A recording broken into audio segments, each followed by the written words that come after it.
Wilson Morales from Black Film and TV. Coming into this, is there any part of the emotion that's gotten heightened since the last time you played it?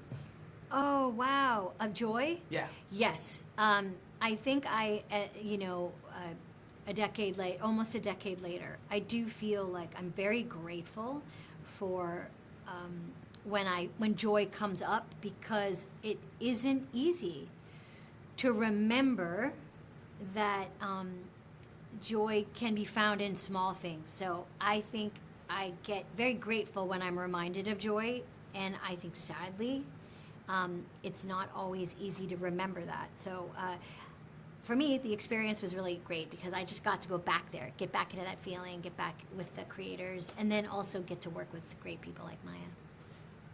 You've done plenty of work, but this is not your first rodeo doing animated, or at least voice work. So what led you to say yes, and did you have a choice as far as how anxiety would look? What led me to say yes was every bone in my body.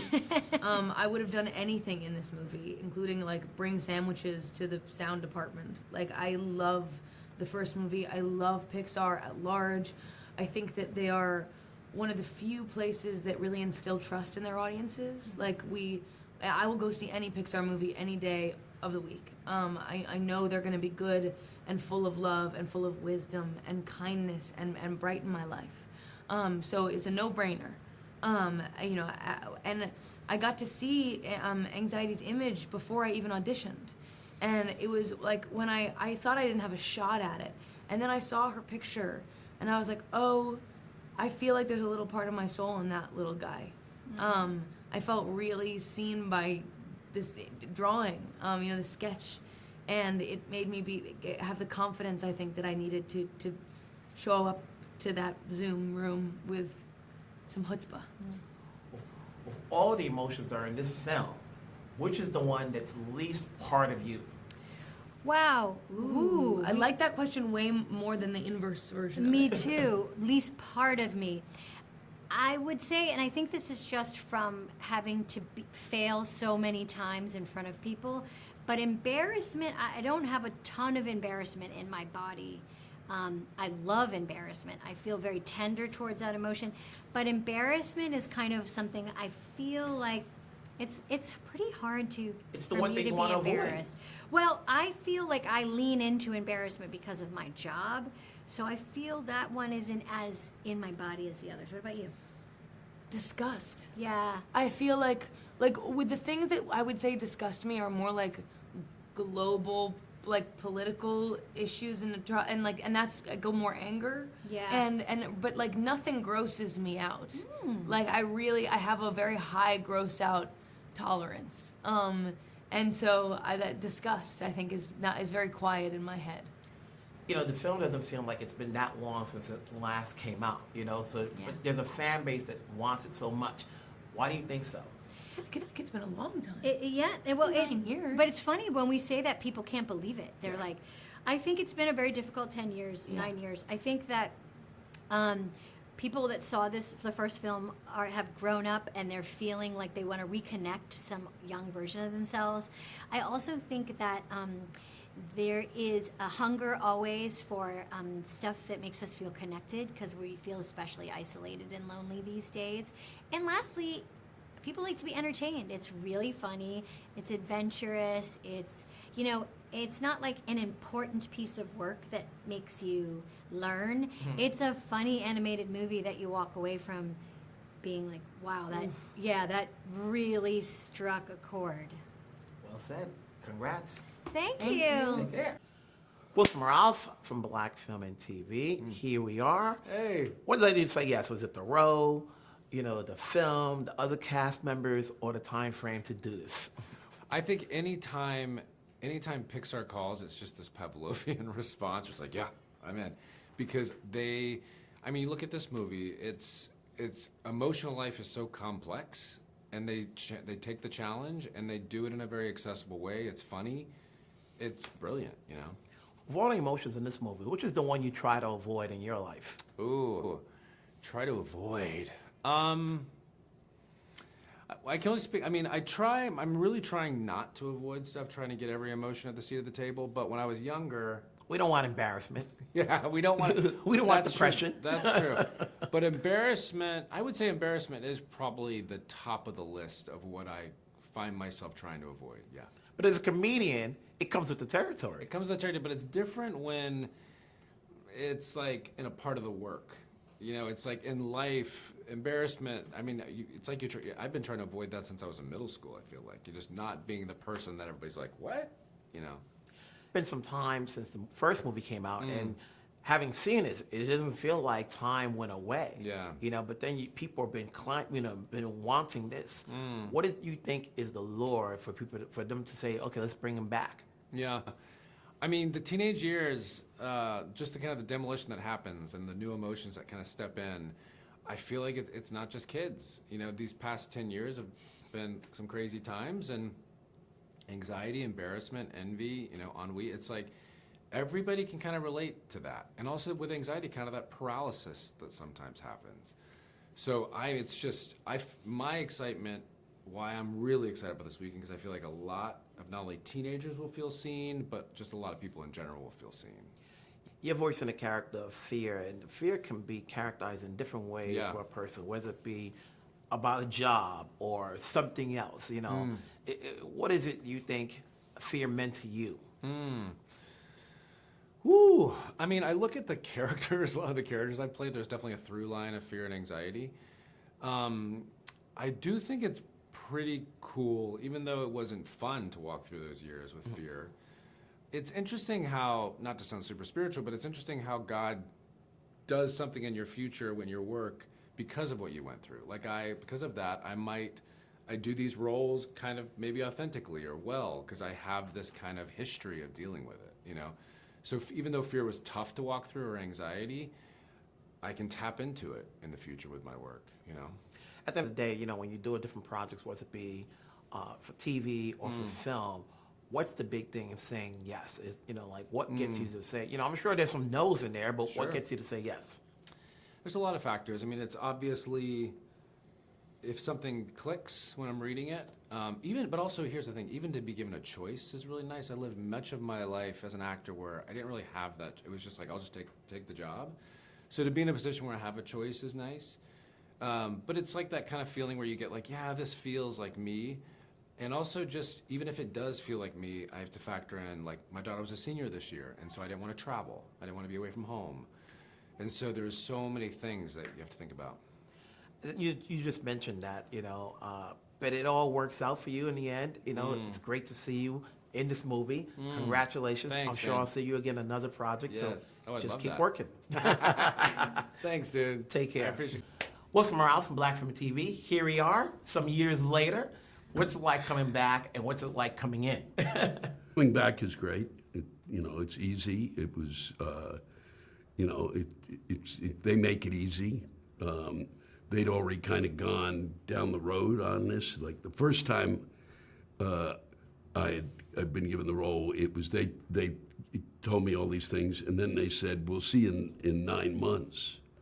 And this was they called and said, we're ready to roll practically with you and start doing voice stuff. It was just great. It was fun to do the first time. It was more fun to do the second time. And for yourself, coming in, what did you want to do to make it your own? I just focused on the character of Disgust. I was really excited that this takes place in Riley's pubescent years, 13, and of the 5 core emotions, Disgust is the most like a teenager. Like, nothing is good enough. I don't want to hang out with them. I'm not going to wear that. And so I felt like there was just already an integration. And then I got to get in touch with my inner boredom, and I found a physicality for her. And, I just would do my lines while I looked for my split ends. Even thinking back now, if you had your choice, would you stay with the emotion you have, or would you choose somebody different? No, I'm the best emotion. I'm the best No, emotion. mine is the best emotion. Mine is the strongest and best and prettiest emotion. Well, prettiest. Yeah. Okay, but the rest is nonsense. I'm the best. I'm the strongest, the most interesting, and the least diverse. He's the... If that is the measurement, yes. People have been wanting a sequel for so long, and when you watch this, it almost seems like time has not gone that far. Yeah. You know, so what do you think is it that people are, you know, kept wanting this more? You know, obviously animation films, when they're successful, you just want them to keep going and keep going. But this took a while. Yeah. You know, so what do you think is the lure that keeps bringing people back? Not just this, but to the Disney world. Well, I mean, this one especially was just it was such a breakthrough in terms of animation, telling a story, and the fact that they were putting they gave emotions life, and that was huge. And so I think, and it hooked kids, and parents are always, not having children, but I've watched enough. parents are looking for something that the kids, you know, grab onto, and this was something. And it's kind of fascinating because now you've got parents who are now bringing their grandchildren. Yeah. You know. I mean, what's great about Inside Out and the original and Inside Out 2 is it cracked open the world of mental health, right? It gave us language. I mean, it entertained us, of course. Pixar's brilliant. Comedy is there. It's very entertaining, but it cracked open mental health for adults and kids. Gave us a language, named our emotions. And then this does even more because it pertains to like hormones and anxiety and, you know, all the new things that happen when your body changes. With all that you do, what made you say yes? Is it the role, obviously the film, or the time frame in which you can do it? One phone rang, I said yes. Because it's like Pixar. Yeah. It's like, it's a Pixar movie, I'm going to say yes. Yeah. Right? Yeah, I mean, the first time they called me, literally, the guy who does my voiceover said, well, Pixar called, and they got to call, and I just went yes. And then he said, well, you know, I said, it doesn't matter. I don't care. No. And then they sent me stuff, and that was that. Congratulations coming back. Obviously, people are looking forward to seeing this. Hopefully, we can get more out of this. Oh, yeah. That'd be great. I hope so. All right. Take care. Thank you very Bye. much. Nice to Thank meet you. Nice to meet you. We're out from Black Film TV. Kelsey, first one, you've been working on some other stuff behind the scenes. You know, how'd you get involved in this one? Where this came from is I had a meeting pop up on my calendar, and it was with Pete Docter, who's our Chief Creative Officer, and Jim Morris, our President. And I'm like, what is this meeting? I had no idea what it was. I'm like, this is either the best meeting in the world or the worst. Maybe your last. You know, but I went in, it ended up being the best because that's where this whole journey began. Is Pete said he was, you know, he directed the original film. And he's like, I've been thinking about what worlds we can go back and revisit. And I'm thinking that Inside Out could be, there could be some potential there. And I think you would be a good person to go off and see if there is another story to tell. Were you ready as a director? Was this your time? And yes. Yes, it was. You know, I think, I mean, I can say that now because I'm at the end, and I'm really proud of what we've done. But with any new adventure, there's always that kind of feeling of nerves and excitement. And I think that's what I was so excited about, because I was kind of looking for that. I was looking for something that was new and challenging. And boy, directing an animated movie is challenging. We all knew that a sequel was inevitable. You know, and Disney is not, you know, they're known for taking their time. Yeah. But why did it take so long for this to come back? We knew it was going to come, but the question is when. Yeah. Yeah, you know, it's interesting because when Pete Docter made that first film, I don't think he was thinking another one would come. No, he wasn't. No, he was just making one movie to stand on its own. Yeah. But I think what's great about that film is they loved it, and people started asking for more. People came to Pete and were like, when do we get more of that? And it's really not anything he had thought of. Yeah. And it wasn't until he called Kelsey into his office that he really was like thinking seriously about maybe even doing another one. Yeah, it's been 9 years since the first film came out, and 4 of the 9 years have been making this one. Mm-hmm. What's the challenge when you bring in new emotions, but you still want to keep the other emotions intact so that everybody has a place at the table? There's a lot of characters, to be honest. You know, there's 9 characters that you got to fit all on the screen at one time and give different story points to. It's a lot of characters that you have to kind of keep track of and make sure that you don't get lost in the shuffle. Like, oh, here's a good example. Our first screening, we had 9 new emotions show up. And anxiety was always there from the beginning, but she was one of the 9, but you could barely tell because she was in a crowd and you couldn't even, it was hard to even see her with all the characters. So the first note I got was simplify. Now I asked the actors, but I'm gonna ask you the same thing. Of the emotions, which is the one you try to avoid? Oh, did I try to avoid? Like in our own lives. Yeah. Oh, that's a good one.